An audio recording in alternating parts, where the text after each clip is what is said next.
Jiang Wei, 202 the 3rd of March 264, courtesy name Boyue, served as a military general and politician in the state of Shu Han during China's Three Kingdoms period. Originating from Ji County, now known as Gangu County in Gansu, Jiang Wei began his military career within his home region, Tianshui Commandery, then under Wei's control.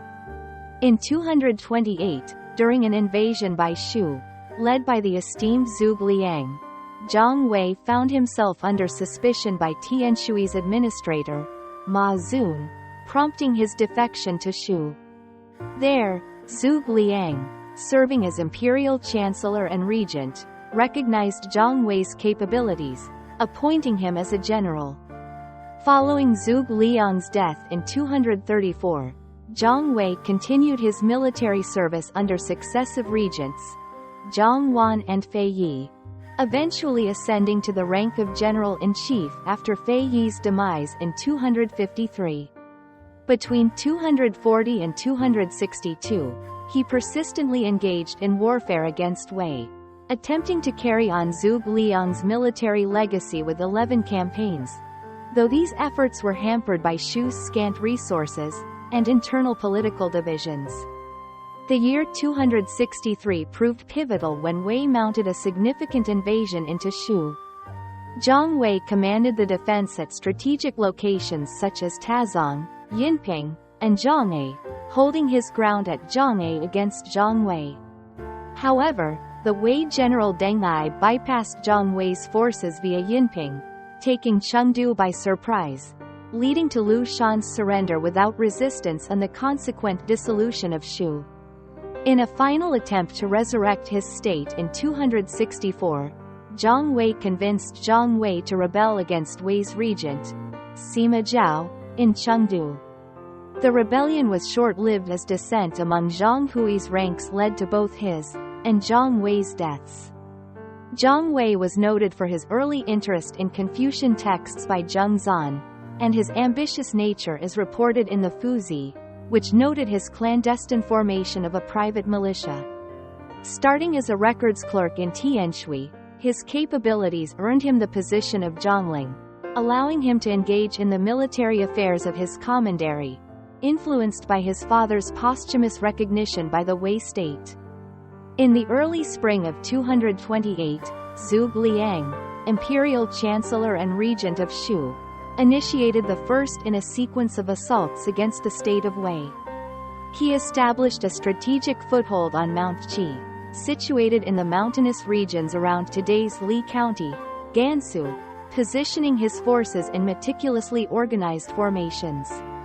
The Wei-controlled commanderies of Nan'an, Tianshui, and Anding, located respectively in present-day Longxi County, Tianshui, and Zhenyuan County in Gansu, defected to Shu in response to this invasion. According to Jiang Wei's biography in the *Sanghuazi, during this tumultuous period, Jiang Wei and his associates Liang Shu, Yin Shang, and Liang Qian were inspecting the region with Ma Zun, the administrator of Tianshui Commandery. Upon hearing of the Shu invasion and the ensuing defections within Tianshui Commandery, Ma Zun, suspecting a betrayal from his own ranks, fled under cover of night to seek refuge in Shangui County, now within modern Tianshui, Gansu. Realizing Ma Zun had deserted them, Jiang Wei and his colleagues tried to locate him, only to find themselves barred from entering Shangui County. Left with no alternatives, Jiang Wei led the group back to his native Ji County, but they were also denied entry there. Consequently, Jiang Wei and his companions had no choice but to surrender and join Shu. The Wei Wei offers an alternate narrative of Jiang Wei's defection from Wei to Shu. During the Shu incursion, Ma Zun and his officers, including Zhong Hui, were away on an inspection with Wei General Guo Wai when news arrived of Zhuge Liang's occupation of Mount Qi. Guo Wai, deeming Zhuge Liang's actions suspicious, proposed a quick return to Shangui County. Ma Zun, fearing unrest in his headquarters at Ji County, opted instead to follow Guo Wai to Shangui.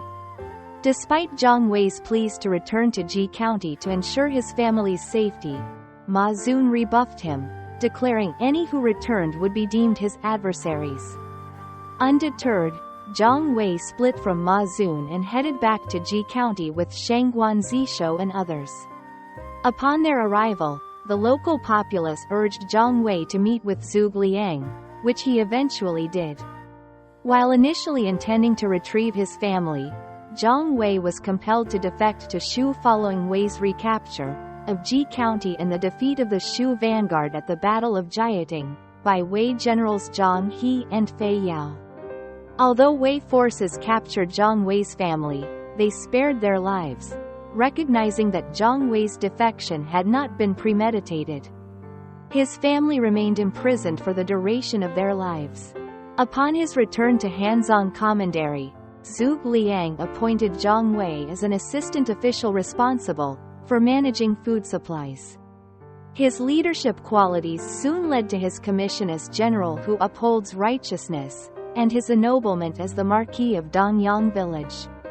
Jiang Wei's ascent continued with his promotion to general who attacks the west, and his assignment as Central Army Supervisor. After the death of Zhuge Liang at the Battle of Wuzhong Plains in the autumn of 234, Jiang Wei relocated to the Shu capital, Chengdu.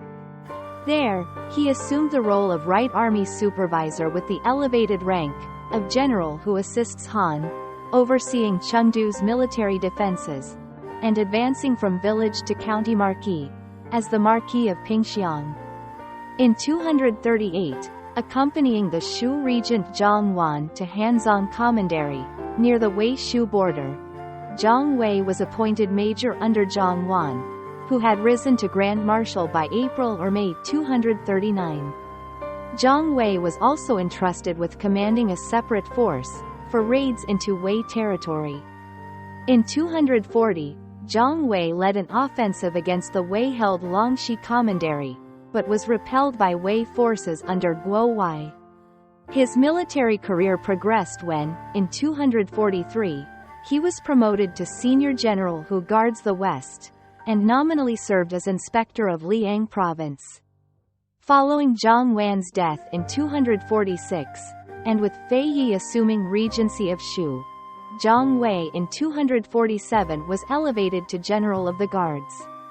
He also shared administrative responsibilities with Fei Yi as co-manager of the affairs of the Masters of Writing. That same year, Jiang Wei quelled a rebellion in Pingkong County. In 247, as the Chang tribes in Yang and Liang provinces revolted against Wei, demanding support from Shu, tribal leaders Bai Huan and Jiawudai of Liang province joined forces, with Zhang Wei against Wei. However, the counter-offensive led by Xiahou Ba and Guo Wai for Wei forced Jiang Wei to withdraw his forces from the western Dao River after an initial engagement, retreating back to Shu territory. In 248, Jiang Wei directed Shu forces from Xiying, northwest of what is now Xihai County, Gansu, to Changchuan, west of today's Linton County, Gansu, aiming to link up with the tribal king Jiawudai. This attempt followed Jiawudai's recent defeat by Wei general Guo Wai at Longyi County. Zhang Wei assigned Liao Hua the task of securing the fortress at Qingzhong Mountain, located west of Lintao County, Gansu. Guo Wai strategically divided his forces to thwart Zhang Wei's plans. He led one faction to besiege Liao Hua at Qingzhong Mountain, compelling Zhang Wei to retreat to assist his subordinate. Concurrently, Guo Wai directed Xiahou Ba to drive Zhang Wei back towards Tazhong, effectively preventing the rendezvous with Jiawudai and forcing Zhang Wei's withdrawal back to Shu. In the autumn of 249, endowed with provisional imperial powers by Shu Emperor Liu Shan, Zhang Wei launched an offensive into the Wei-controlled Yang province, enlisting support from the Chang tribes. He orchestrated the construction of two fortresses at Qushan, southeast of present-day Min County, Gansu. Wei's response was swift, with General Guo Wai deploying Chen Tai, Shu Ji, and Deng Ai to besiege the fortresses and sever their supply lines. When Jiang Wei moved from Mount Niutu to bolster the fortresses, Chen Tai blocked him while requesting additional support from Guo Wai.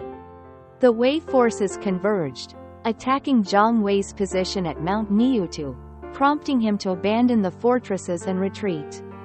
3 days after his strategic withdrawal, Jiang Wei deployed Liao Hua with a small detachment to distract Deng Ai at Baishui, while he led the main force against Tazhong.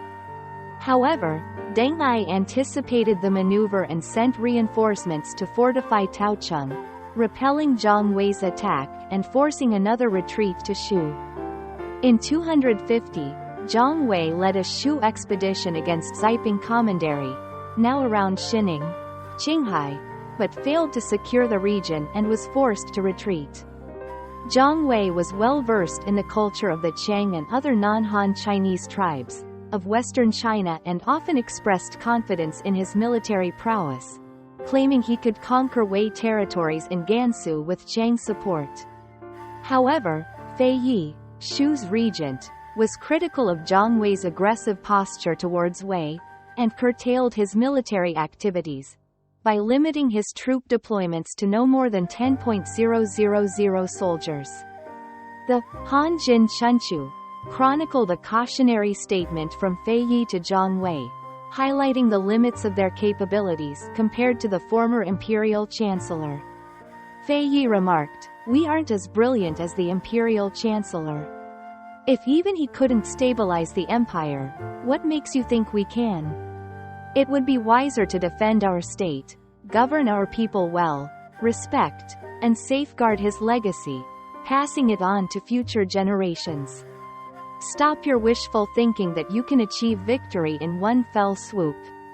If you fail, it will be too late for regrets."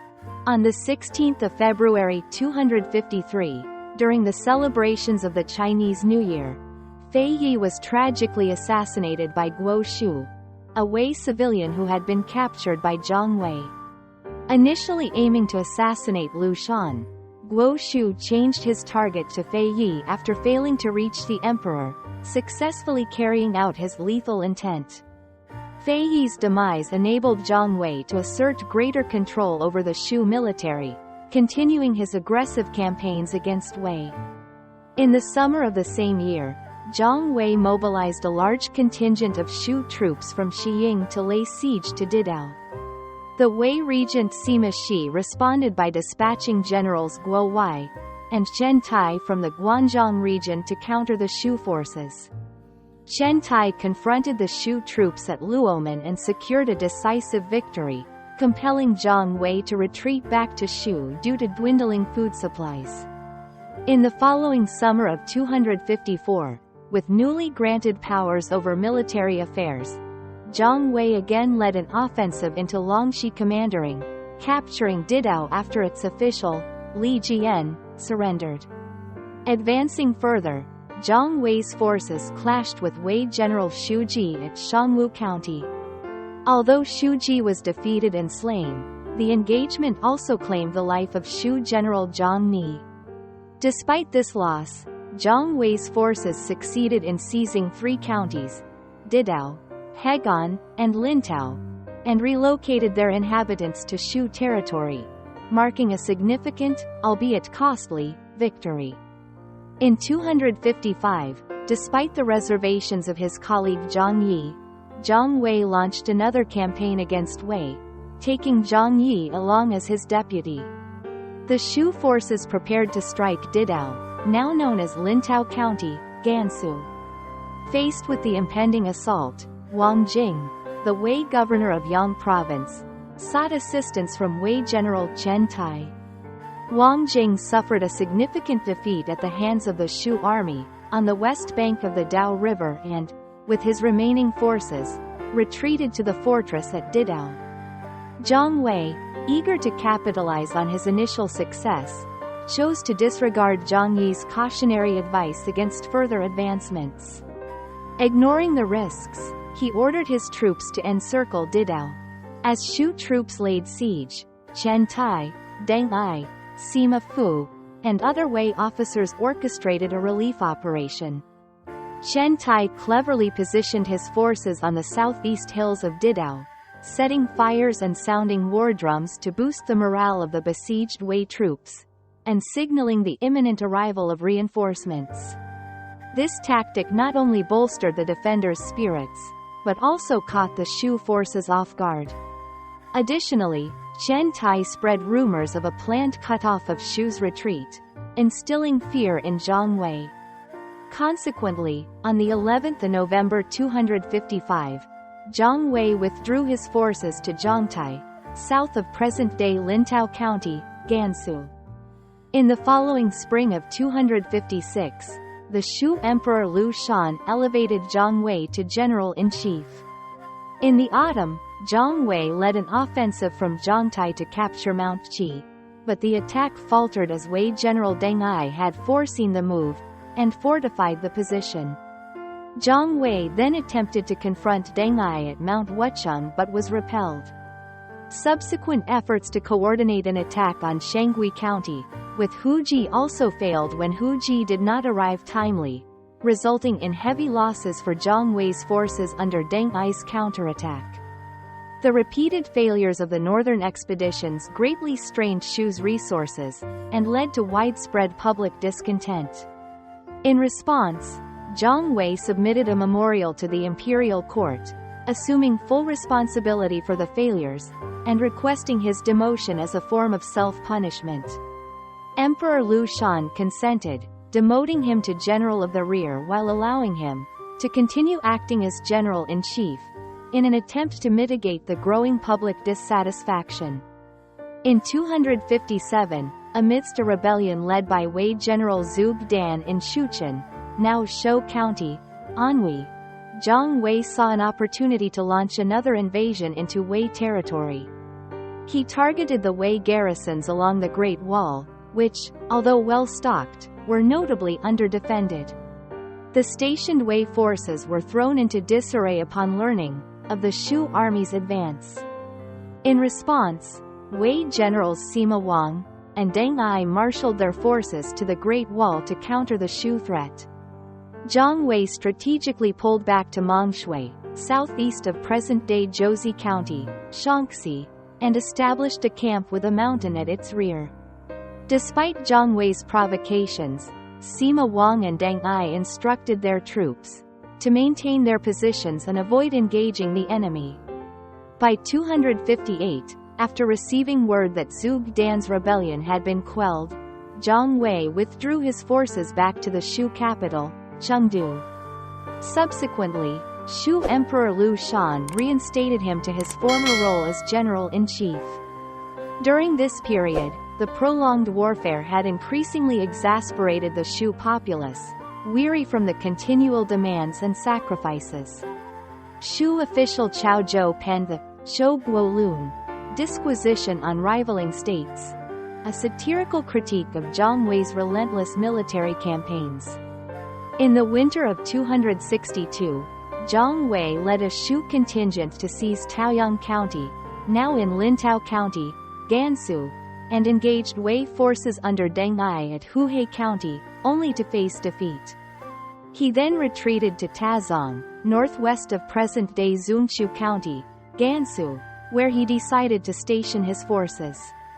Aware of his precarious position as a former Wei defector, Jiang Wei was determined to prove his loyalty to Shu and sought military glory. Despite leading 11 campaigns against Wei, his efforts yielded no notable successes. During his absence, palace eunuch Huang Hao, favored by Emperor Liu Shan, gained significant influence, aligning closely with Shu General Yan Yu, and contemplating Jiang Wei's replacement as general-in-chief.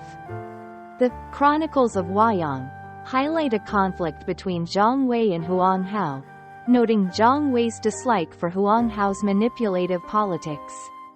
Jiang Wei advised Emperor Liu Shan to execute Huang Hao, an action Liu Shan rejected, reminding Jiang Wei of Huang Hao's minor role as a servant. Realizing his miscalculation, Jiang Wei quickly withdrew his suggestion. Later, Liu Shan arranged for Huang Hao to apologize to Jiang Wei, who managed to convince Huang Hao to allow him to remain in Tazhong under the guise of overseeing agricultural efforts, though his true motive was to distance himself from Chengdu's political intrigues. In 263, Jiang Wei submitted a memorial to Liu Shan stating, "I heard that Jiang Wei has been mobilizing troops in Guanzhong, and seems to be preparing for an invasion. As a precaution, we should dispatch Zhang Yi and Liao Hua to lead our forces to guard Yang'an Pass, and the bridge at Yinping." However, Huang Hao, relying on fortune-tellers' predictions that Wei would not invade Shu, advised Liu Shan to disregard Jiang Wei's warning, and not bring it up in the imperial court. Around August or September 263, the Wei regent Sima Zhao ordered Zhong Hui, Deng Ai, and Zhuge Shu to lead Wei forces in a three-pronged invasion of Shu. When Zhong Hui reached Luo Valley, and Deng Ai attacked Tazhong, the Shu government sent Liao Hua to support Zhong Hui at Tazhong. Simultaneously, Zhang Yi, Dong Zhu, and other Shu officers were dispatched to guard Yang'an Pass, and assist the Shu forces on the external perimeter. Upon reaching Yinping, the Shu reinforcements learned that Zhuge Shu was attacking Jianwei, causing them to halt at Yinping. About a month later, Deng Ai defeated Zhong Hui and occupied Tazhong, forcing Zhong Hui to retreat to Yinping. Meanwhile, Zhong Hui besieged Hancheng and Lecheng counties, and ordered his subordinates to attack Yang'an Pass. Shu officer Zhang Shu surrendered the pass to the enemy, while his colleague Fu Qian died defending it. After failing to take Lecheng, Zhong Hui advanced towards Yang'an Pass upon learning his subordinates had captured it. By the time Zhang Yi and Dong Zhu reached Hanshu County, Zhong Hui and Liao Hua had decided to abandon Yinping and join forces, with Zhang Yi and Dong Zhu at the mountain pass Zhonghe, where they resisted Zhong Hui's attacks. At one point, Zhong Hui wrote to Zhong Hui, "Sir, you are skilled in both civil and military affairs. You are exceptionally brilliant in strategy, and your achievements are well known throughout the Bashu region, and the rest of the empire. People from near and afar admire you. Every time I reflect on history, I hope that we can serve the same dynasty. Our relationship is like the friendship between Jizha and Zichen." Zhong Hui did not respond to Zhong Hui, and instead ordered his troops to fortify their defenses at Zhonghe. After failing to breach the mountain pass and facing dwindling food supplies, Zhong Hui considered retreating. Meanwhile, Deng Ai and his troops took a shortcut from Yinping through mountainous terrain, and arrived at Mianzhu. There, they defeated the Shu defenders led by Zhuge Zan. After capturing Mianzhu, Deng Ai advanced towards Chengdu, the Shu capital. By late November or December 263, Liu Shan decided to surrender to Deng Ai, marking the end of Shu's existence. When Zhong Hui first heard of Mianzhu's fall, he received conflicting reports about Chengdu's situation. Some claimed that Liu Shan intended to stay and defend the city, while others said he planned to abandon Chengdu and flee south to Jiang Commandery, covering parts of present-day Yunnan and Guizhou. Jiang Wei then prepared to leave Zhonghe and move his troops to Qi County, closer to Chengdu, to verify the truth. At that moment, Jiang Wei and his troops received orders from Chengdu to lay down their arms, and surrender to Zhong Hui at Fu County, now Mianyang, Sichuan. The news of the emperor's surrender shocked and angered many Shu soldiers, who vented their frustration by slashing at rocks with their swords. When Zhong Hui finally met Jiang Wei, he asked, "Why are you late?" With a solemn expression and tears streaming down his cheeks, Jiang Wei replied, "Our meeting today came too early." Jiang Wei was impressed by Jiang Wei's response. Jiang Wei treated Jiang Wei with respect, returning his tallies and other insignia. They traveled together in the same carriage and shared meals at the same table. Zhong Hui even remarked to his chief clerk, "Do you? Famous people from the central plains like Gungshou and Taichu can't be compared to Boyue." Sensing Zhong Hui's intention to rebel against Wei, Zhong Hui sought to use this opportunity to stage an uprising and restore Shu. He told Zhong Hui, "I heard that you have been thorough and meticulous in your planning since you got involved in Huainan. You have never miscalculated before. It was your support that helped Sima Zhao become the Duke of Jin and control the Wei government. Now that you have conquered Shu, your fame has spread throughout the empire, and people praise you. Wouldn't Sima Zhao worry that your glory will overshadow his? Are you willing to live in seclusion for the rest of your life to avoid disaster?" In the past, Han Xin didn't betray the Han dynasty, yet the emperor doubted his loyalty. Wen Zhang ignored Fan Li's advice to retire and ended up committing suicide. Were they foolish rulers and subjects? No, they were compelled by power politics. Now that you have achieved great fame, why not follow Fan Li's example and retire to save yourself? You could tour Mount Ma or travel the world like Qi Songzi. Zhong Hui replied, "What you just said is too far-fetched. I can't do this. Besides, given my current situation, there isn't a need for it." Zhong Hui then said, "I only suggested retirement. With your intelligence, you can think of other options and act on them. You don't need an old man like me to lecture you." They grew even closer after this conversation. Zhong Hui then falsely accused his fellow Wei general, Deng Ai, of plotting a rebellion. Deng Ai was arrested and sent to the Wei capital, Luoyang, as a prisoner. With Deng Ai out of the picture, Zhong Hui gained control over Chengdu and the former Shu territories.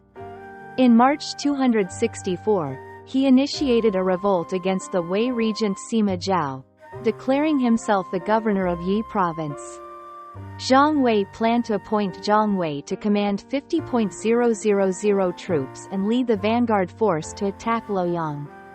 However, around noon on the 3rd of March 264, a mutiny broke out among Wei officers who were unwilling to join the rebellion. At that moment, Zhong Hui was with Zhong Hui, gathering his armor and weapons, when they heard shouting and received news of a fire. Soon, it was reported that many soldiers were crowding near the city gates. Surprised, Zhong Hui asked Zhong Hui, "Those men are causing trouble. What should we do?" Zhong Hui replied, "Kill them." Zhong Hui then ordered his men to kill the dissenting officers. Shortly after, reports came in of people scaling the city gates on ladders and setting fire to buildings. Chaos ensued, and arrows flew in all directions. The mutinous officers regrouped with their men and launched an assault on Zhong Hui and Zhong Hui. Despite fighting valiantly and killing about 5 or 6 mutineers, Zhong Hui and Zhong Hui were eventually overwhelmed and killed. The soldiers also killed Zhong Hui's wife and children. The *Shiyu* recorded that the soldiers sliced open Zhong Hui's body and discovered that his gallbladder was 1 do in size. The Chronicles of Huayang * noted that Zhong Hui was only pretending to cooperate with Zhong Hui. He initially incited Zhong Hui to execute the Wei officers who resisted the rebellion, and then sought an opportunity to assassinate Zhong Hui. Zhong Hui's plan was to lead the Shu people to eliminate all the Wei soldiers and restore their state. He also wrote a secret letter to Liu Shan, saying, "I hope that your majesty can temporarily endure humiliation over the next few days. I am planning to overturn the situation and restore our state in the same way the sun and moon transition from darkness to brightness." Jiang Wei's father, Zhang Zhang, served as a military officer in Tianshui Commandery, and lost his life while quelling a rebellion by the Qiang and other non-Han Chinese tribes. Although Jiang Wei's biography in the *Sanghuazi* states that he lost contact with his mother after defecting to Shu, the *Zaji* records that he later received a letter from his mother asking him to return home. In his reply, he wrote, 1 mu of land is nothing compared to 100 qing of fertile farmland. When one's ambition lies far away, he will not want to return home. A genealogy book from the Tang Dynasty, titled Da Tang Kai Sholi Shan Sai Yue Tianshui Zhong Xing Ji Yu Pu Zong Shishi, recorded that Jiang Wei's wife was a Lady Liu. According to the New Book of Tang, the Tang Dynasty General Zhang Baoyi and Chancellor Zhong Ke were descendants of Jiang Wei. In his modern Chinese edition of the 11th century historical text Zizi Tongjin, the Taiwan-based historian Boyue mentioned that Jiang Wei was a highly controversial figure in Chinese history, citing 7 writers: Shi Zheng, Sun Sheng, Zhen Shou, He Zhou, Gan Bao, Wang Mingsheng, and Pei Songzi, who held varying and conflicting views on Jiang Wei. Boyue himself declined to comment directly but later expressed, in an open letter, that he agreed with all 7 views. Jiang Wei made a fatal error in exhausting Shu's resources, yet he was a loyal general willing to sacrifice himself in a futile attempt to restore Shu. Zhuge Liang once told Zhang Yi and Zhang Wan, "Zhang Boyue is loyal and diligent in performing his duties. He is very thorough and detailed in his thinking. After assessing his strengths and character, I think Yangnan, Jichang, and the others are not as good as him. He is truly a great talent from Liang province." On another occasion, Zhuge Liang said, "I should put him in command of 5,000 to 6,000 troops." Zhang Boyue is well versed in military affairs. He not only demonstrates courage and righteousness but also shows a deep understanding of warfare.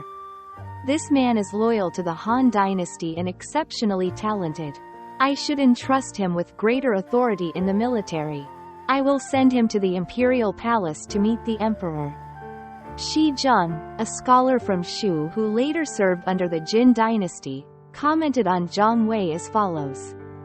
Zhang Boyue held the responsibilities of a top general and occupied a high position in the government, yet he lived in a plain-looking residence, had no other income besides his salary, had only 1 wife and no concubines, and had no form of entertainment. His clothes and transport were just sufficient for use.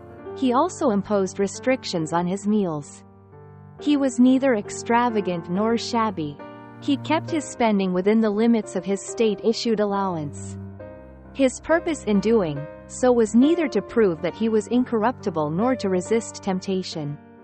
He did so ungrudgingly because he felt satisfied with what he already had. Mediocre people tend to praise those who achieve success and condemn those who fail. They praise those of higher status than them and condemn those of lower status than them.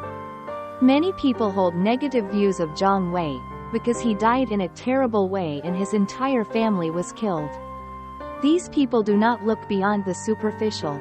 They fail to grasp the true meaning of appraisal as set out in the Spring and Autumn Annals. Jiang Wei's studiousness, as well as his modesty and humility, make him a role model for his contemporaries. The Jin Dynasty historian Sun Sheng critiqued Shi Zheng's comments on Jiang Wei as follows. I disagree with Shi Zheng's view. Scholar officials may have different paths and goals, but they should adhere to the 4 fundamental values of loyalty, filial piety, righteousness, and integrity. Jiang Wei was originally from Wei yet defected to Shu, betraying his ruler for personal gain. Therefore, he was disloyal. He abandoned his family to pursue a feudal life. Therefore, he was unfilial. He turned against his native state, showing unrighteousness. He lost battles but chose to live on, lacking integrity.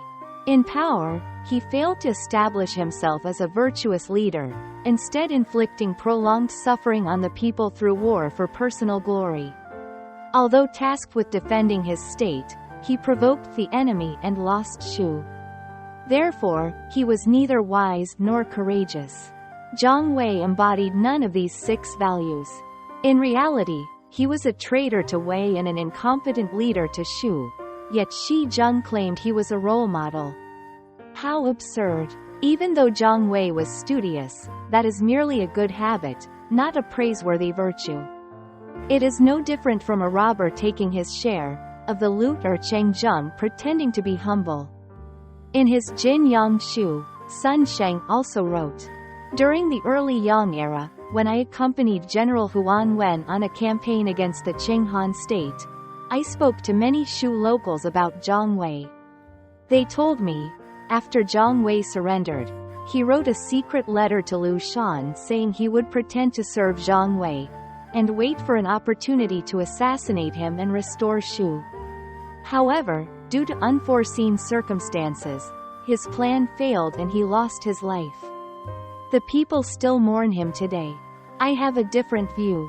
The ancients said, if one puts himself through difficulty unnecessarily, his reputation will suffer. When one takes possession of things he shouldn't, his life will be in danger. When one's reputation suffers and his life is in danger, it won't be long before he meets his end." This aptly describes Zhong Hui. When Deng Ai entered Zhongyou with few troops, Jiang Wei could neither stop him at Mianzhu nor lead the 5 Shu generals to protect their emperor. They alternated between good and bad timings, hoping for success despite low chances. Given that his state was already weak, he still constantly waged war in Guanzhong. After Shu fell, he hoped to exploit an opportunity dependent on external circumstances.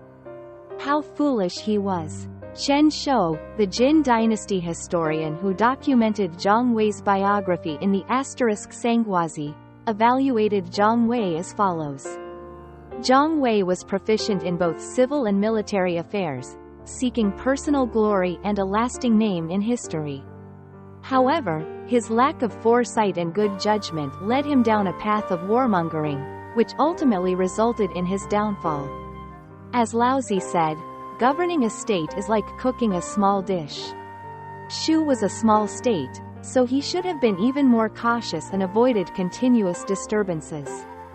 The Qing dynasty writer He Zhou commented, "A state cannot function without a palace, a government, a judiciary, and a military." Jiang Wei was isolated, and Liu Shan was an incompetent ruler. Shu's foundation was already unstable, and its government and judiciary were not as effective as they had been. During Zhuge Liang's time, the people could recover more easily from defeats. This was not the case in Jiang Wei's era. Moreover, the defeat at Shangui was far worse than the defeat at Jiading. Jiang Wei only saw how quickly his predecessor recovered from losses but failed to realize he lacked a capable deputy like Fei Yi to manage internal affairs. This prevented him from achieving as much as Zhuge Liang. It was a great pity for someone with such ambition. The Jin dynasty historian Gan Bao wrote, Jiang Wei was the head of government in Shu. It was unfortunate that he died during Zhong Hui's rebellion instead of during the conquest of Shu when his ruler faced humiliation. Dying is not difficult, but choosing how to die is. Ancient martyrs abandoned their missions during crises not out of fear of death but because they knew they could not live forever and did not want to sacrifice their lives in vain. The Qing dynasty historian Wang Mingsheng wrote, Jiang Wei aimed to restore Shu but failed and died trying. It feels as though his noble heart still beats today. Although Chen Shou was a former Shu subject, he was serving the Jin dynasty when he wrote the *Sanghuazi, and had to choose his words carefully. When writing about a significant figure like Jiang Wei, Chen Shou censored favorable opinions and criticized Jiang Wei for his warmongering. How could Chen Shou not know that going to war with Wei was a better option for Shu than waiting to be conquered? However, given his status under the Jin dynasty, he could not voice this. Even if Chen Shou believed Jiang Wei was wrong to consider assassinating Jiang Wei, he had to keep such opinions to himself. Thus, Chen Shou wrote a negative appraisal to avoid trouble due to his writings. Jiang Wei was as significant to Shu as Zhang Shiji and Lu Shufu were to the southern Song dynasty. The Lu Song dynasty historian Pei Songzi who annotated the asterisk Sangwazi, commented on Jiang Wei as follows. When Zhong Hui and his massive army attacked Jiang Wei and his officers led their troops to mount a solid defense. When Jiang Wei wanted to retreat after failing to breach Jiang Wei nearly achieved the glory of successfully defending Shu from an invasion. However, Deng Ai took a shortcut, bypassed Jiang Wei, defeated Zhuge Liang, and conquered Chengdu. If Jiang Wei had turned back to save Chengdu, Jiang Wei would have attacked him from the rear. Under such circumstances, how could he possibly achieve both goals? Criticizing Jiang Wei for not turning back to retake Mianzhu and save the emperor is unreasonable. Jiang Wei later planned to execute all the Wei officers who opposed his rebellion and put Jiang Wei in command of a 50,000 strong vanguard force. If everything had gone according to plan, all the Wei officers would have been executed, and Jiang Wei could have seized military power and killed Jiang Wei, making it not too difficult for him to restore Shu. When great people achieve remarkable feats while others least expect it, they are praised for creating miracles. When unforeseen circumstances ruin a plan, it does not mean the plan was flawed. If unforeseen conditions had caused Tian Dan's fire cattle columns tactic to fail, would people say he was foolish? Pei Songzi also rebutted Sun Sheng's response to Shi Zheng's comments on Jiang Wei. I believe Shi Zheng only praised Jiang Wei's studiousness, modesty, and humility. He did not suggest we should emulate Jiang Wei's career path, or live by the same standards. When Shi Zheng called Jiang Wei a good role model for his contemporaries, he referred solely to Jiang Wei's studiousness, modesty, and humility. Jiang Wei's original biography and the Wei Weu both recorded that he had no intention of betraying Wei and was forced by circumstances to defect to Shu. Of Sun Sheng's many criticisms of Jiang Wei, only the one about Jiang Wei being unfilial is valid. The other criticisms are too extreme and not directly relevant to what Shi Zheng said. Zhang Ku, who wrote extensively about Sichuan's history in the Chronicles of Huayang, Huayang Guoji, commented, Jiang Wei's ability did not match Zhuge Liang's, yet he wanted to carry on his legacy. The people blamed him for their toil, and therefore both family and country were ended. The Shiyu recorded that Jiang Wei had no equal among the talented individuals serving in the Shu government during his time. Jiang Wei is a prominent character in the later chapters of the 14th century historical novel Romance of the Three Kingdoms, which dramatizes the historical events and figures of the late Eastern Han Dynasty and Three Kingdoms period in China. In the novel, he is depicted as Zhuge Liang's protege and successor, inheriting the mission to lead Shu in its war against Wei, with the goal of restoring the fallen Eastern Han Dynasty. Jiang Wei first appears in chapters 92 and 93, as a Wei military officer serving in Tianshui Commandery during Zhuge Liang's first northern expedition. When Zhuge Liang attempts to deceive Ma Zun, the administrator of Tianshui, to move his troops out of Tianshui to assist the Wei general Xiahou Mao in Nan'an Commandery, Jiang Wei sees through the ruse and advises Ma Zun to remain in Tianshui and set a trap for the enemy. When the Shu general Zhao Yun arrives to capture Tianshui, he falls into the trap and briefly duels with Jiang Wei before Shu reinforcements save him. Zhao Yun reports to Zhuge Liang, impressed by Jiang Wei's talent.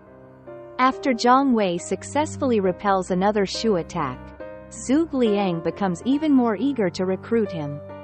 He tricks Ma Zun into believing Jiang Wei has defected to Shu, to prevent him from returning to Wei, and then sets a trap for Jiang Wei. Cornered, Jiang Wei attempts suicide, but Zhuge Liang stops him and persuades him to join Shu. Jiang Wei accompanies Zhuge Liang on subsequent northern expeditions. Chapters 107 to 115 dramatize Jiang Wei's northern expeditions, referring to them as his 9 campaigns on the Central Plains, although historically, there were 11 campaigns, not 9. In Chapter 119, Jiang Wei instigates Zhong Hui to rebel against Wei, but their rebellion fails when some of Zhong Hui's officers mutiny against him. Cornered by the enemy, Zhong Hui laments, "It is heaven's will that my plan doesn't succeed." He then commits suicide by slitting his throat.